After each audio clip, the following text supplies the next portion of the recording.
Good morning students, सभी को good morning.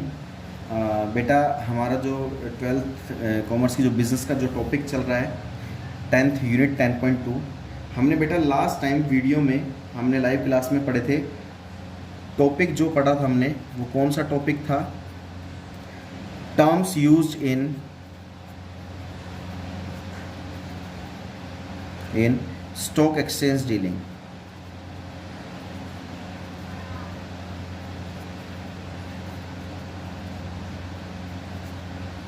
Terms used in stock exchange dealing.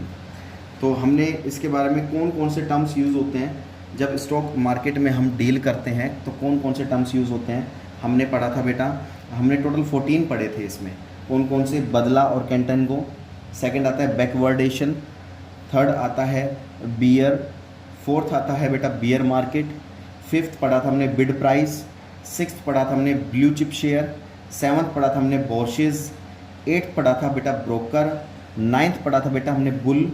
10th पढ़ा था हमने कॉल ऑप्शन। 11th पढ़ा था हमने कैंटेनगो। 12th पढ़ा था कॉर्नरिंग।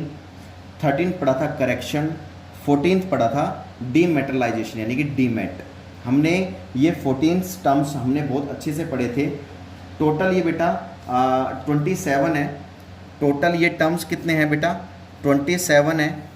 जो लास्ट टाइम हमने पढ़े थे, लास्ट टाइम हमने कवर अप कर लिया था, 14 पढ़ लिए थे। अभी जो रिमेनिंग बचे हैं वो 13 बचे हैं। वो क्या क्या है? अब बेटा 14 पढ़ने के बाद हमारे पास 15th जो आता है वो आता है यूरो बॉन्ड। यूरो बॉन्ड बहुत अच्छे से पढ़िए। 15th आता है यूरो बॉन्ड। देखो, जब कोई कंपनी बॉन्ड इशू करती है अदर कंट्री में, ये एक कंट्री मान लीजिए इंडिया है, ये कंट्री मान लीजिए श्रीलंका है,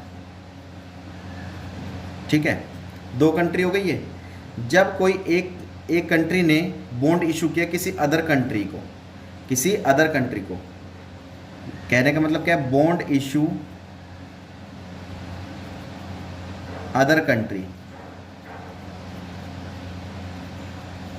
जब कोई एक कंट्री की कंपनी दूसरे कंट्री कंपनी को बॉन्ड इशू करती है, that is called as a Euro bond, ठीक है।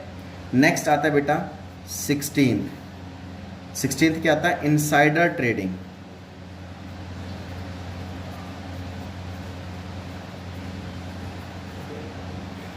Insider trading. अब देखिए इनसाइडर ट्रेडिंग का मतलब होता क्या है बेटा? इनसाइडर ट्रेडिंग क्या होती है हमारी? मैंने आपको पहले भी बताया था कि इनसाइडर ट्रेडिंग का मतलब क्या होता है। Insider trading, those dealing which are done on the basis of unpublished information affected price are known as insider trading. मतलब इनसाइडर ट्रेडिंग का मतलब मैंने आपको पहले ही बताया था। ये एक मान लीजिए स्टॉक मार्केट है। ये क्या है हमारे पास? Stock market exchange. ये स्टॉक मार्केट है जहाँ पर बड़ी बड़ी कंपनीज डील करती है। इसके अंदर बहुत सारी कंपनी है। मान लीजिए इसके अंदर बहुत सारी कंपनी काम कर रही है। एक व्यक्ति को किसी भी एक कंपनी के शेयर खरीदने हैं, ठीक है, तो एक व्यक्ति क्या करेगा? अगर एक व्यक्ति को उस कंपनी के बारे में सीक्रेट इंफॉर्मेशन है, किसी कंपनी का बेनिफिट वही व्यक्ति उठा सकता है जिसके पास सीक्रेट इंफॉर्मेशन होती है।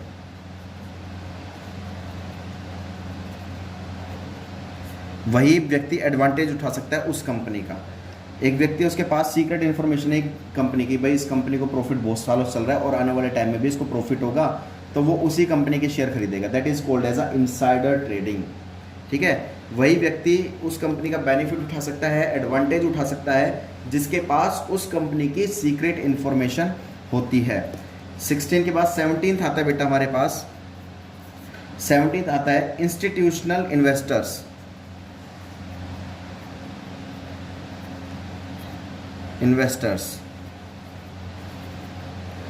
इन्वेस्टर्स तो आपको पता ही कौन होते हैं? जो पैसा इन्वेस्ट करते हैं। तो क्या आता है? इंस्टीट्यूशनल इन्वेस्टर्स क्या होते हैं? That organisation which transacts in securities to a great deal in known as जो बेटा वो इन्वेस्टर, जो इन्वेस्टर होता है ना, एक जो बहुत बड़ी डील करता है, एक लार्ज स्केल पे जो डील करता है, लार्ज स्केल पे जो डील करता है, एक बड़ी अमाउंट में किसी कंपनी के शेयर परचेज कर लेता है, दैट इज कॉल्ड, मतलब उसने पूरे इंस्टीट्यूट के, पूरे कंपनी के शेयर्स को अकेले ने खरीद लिया, that is called as a institutional investors. 18th आता है बेटा curb trading. Curb trading, curb trading क्या होता है बेटा? मतलब trading before and after working hours of stock exchange का ट्रेडिंग, मतलब ट्रेडिंग से, मतलब देखो मैंने आपको बताया था कि 9 बजे से कितने बजे तक का टाइम रहता है? 3:15 बजे तक का टाइम रहता है इनका। इससे पहले का टाइम और इसके बाद का टाइम, अगर हम इससे पहले कोई डील करते हैं या इसके बाद में कोई डील करते हैं, वैसे टाइमिंग तो इसके बीच का ही होता है। इसके बीच में हमें ट्रेडिंग करनी होती है, किसी कंपनी के शेयर परचेज करने होते हैं, बेचने होते हैं, लेकिन इससे, इसके टाइम से पहले और इसके टाइम के बाद अगर हम कोई भी ट्रेडिंग करते हैं, that is called as a curb trading, उसे कहा जाता है बेटा कर्ब ट्रेडिंग। 19th आता है बेटा lame duck. Lame duck, lame duck क्या होता है बेटा? इसको अच्छे से देखेंगे। लेम डक क्या होता है? When a bear feels it difficult to fulfill his promises, he struggle in the same way as we find a lame duck struggling. मतलब क्या? When a bear feels it difficult to fulfill his promise, जब कोई एक व्यक्ति अपने promise को fulfil करने में फेल हो जाता है, ठीक है, डिफिकल्टी होती है, तो उसको एक नाम दे दिया जाता है लेम डक। ठीक है, जैसे एक व्यक्ति ने कहा भाई मैं तो परसों आपकी पेमेंट कर दूंगा शेयर्स की, ठीक है, वो परसों नहीं पे कर पाता, उसने कहा भाई 5 दिन का समय दो, मैं आपको 5 दिन बाद दे दूंगा, वो तब भी पे नहीं कर पाता, जिसे कहा जाता है लंगड़ा बतख। लेम मतलब लंगड़ा बतख। लंगड़ा बतख इसे कहा जाता है कि वो अपने टाइम पर पेमेंट नहीं कर रहा है। एक व्यक्ति ने कंपनी के शेयर तो परचेज कर लिए हैं, लेकिन वो टाइम पर उसकी पेमेंट नहीं कर रहा है, उसको बहुत तरह की प्रॉब्लम्स क्रिएट हो रही है, डिफिकल्टीज आ रही है, तो उसे एक नाम दे दिया जाता है लेम डक। 20 आता है बेटा odd lots. Odd lots, odd lots क्या होता है कि in stock exchange share of company, in stock exchange share of company can be sold and purchased in a specific number only. The specific number can be or cannot be the same or different companies. देखो odd lots क्या होता है? जब भी कोई company share और purchase और खरीदती है और बेचती है तो स्पेसिफिक नंबर में होता है। जैसे स्पेसिफिक नंबर क्या हो गया? 5 share, 10 share, 15 share, 20 share, 25 share, ऐसा नहीं होता। कभी 6.5 शेयर, 5.5 शेयर, ठीक है, ऐसे नहीं होता। ओड लोट्स मतलब क्या होता है? ओड लोट्स का मतलब यही होता है बेटा कि 50 शेयर्स, 60 शेयर, 100 शेयर, तो एक स्पेसिफिक नंबर में उनको शेयर्स इशू करती है। हर एक कंपनी का ये नहीं है कि हर एक कंपनी का सेम होता है, हर एक कंपनी का सेम भी हो सकता है और अलग अलग भी हो सकता है, ठीक है।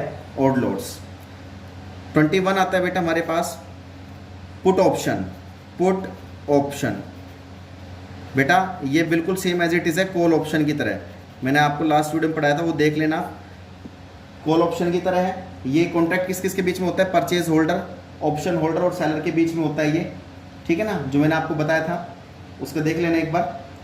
नेक्स्ट आता है बेटा 22 SEBI, stock and exchange board of India. आपको अच्छे से पता है सेबी के बारे में मैंने आपको बता रखा है। ये एक मार्केट होती है जो अपने इन्वेस्टर्स को प्रोटेक्ट करती है, सेफ्टी एंड सिक्योरिटी बनाए रखती है, और इस मार्केट में सिक्योरिटीज़ को खरीदा और बेचा जाता है। 23 आता है बेटा सिक्योरिटीज़। सिक्योरिटीज़ मैं आपको बता ही चुका, इस मार्केट के अंदर जो सिक्योरिटीज़ खरीदी जाती है लाइक शेयर्स, बॉन्ड्स, डिबेंचर्स, तो वो सिक्योरिटीज़ होती है, ठीक है। तो सेबी से जो भी कोई सिक्योरिटीज़ खरीदता है तो सेबी उस व्यक्ति को क्या इशू करती है? एक सर्टिफिकेट इशू करती है, ठीक है। मेनली तो बेटा आपका 23 तक ही इम्पोर्टेंट होते हैं, ठीक है। और सेंसेक्स आपको बता देता हूँ, सेंसेक्स और निफ्टी आपका क्या होती है। जैसे किसी भी शेयर मार्केट के, सेंसेक्स क्या होता है? 24 किसी भी शेयर मार्केट के प्राइसेस घटना और बढ़ना, शेयर मार्केट के प्राइसेस इंक्रीज और डिक्रीज होना, वो क्या क्या कहलाता है? सेंसेक्स। क्या कहलाता है बेटा? सेंसेक्स कहलाता है। किसी भी शेयर मार्केट के प्राइस घटना और बढ़ना क्या कहलाता है? सेंसेक्स कहलाता है, ठीक है।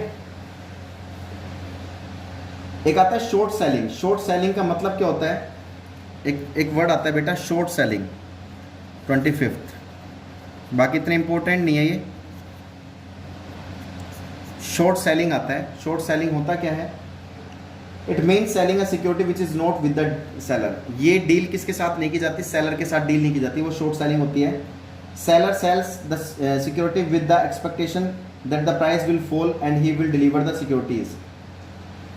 सेलर तभी सिक्योरिटीज को बेचता है जब किसी सिक्योरिटी के प्राइसेस कम हो जाते हैं, ठीक है। इफ प्राइस राइसेस, अगर किसी सिक्योरिटी के प्राइस बढ़ जाते हैं, country to his expectations he may have to incur loss, उसको बहुत बड़ा लॉस भी हो जाता है। तो कहने का मतलब शॉर्ट सेलिंग का मतलब क्या है? उसको पता है किसी सिक्योरिटीज़ के प्राइस कम हुए तो भाई मान लीजिए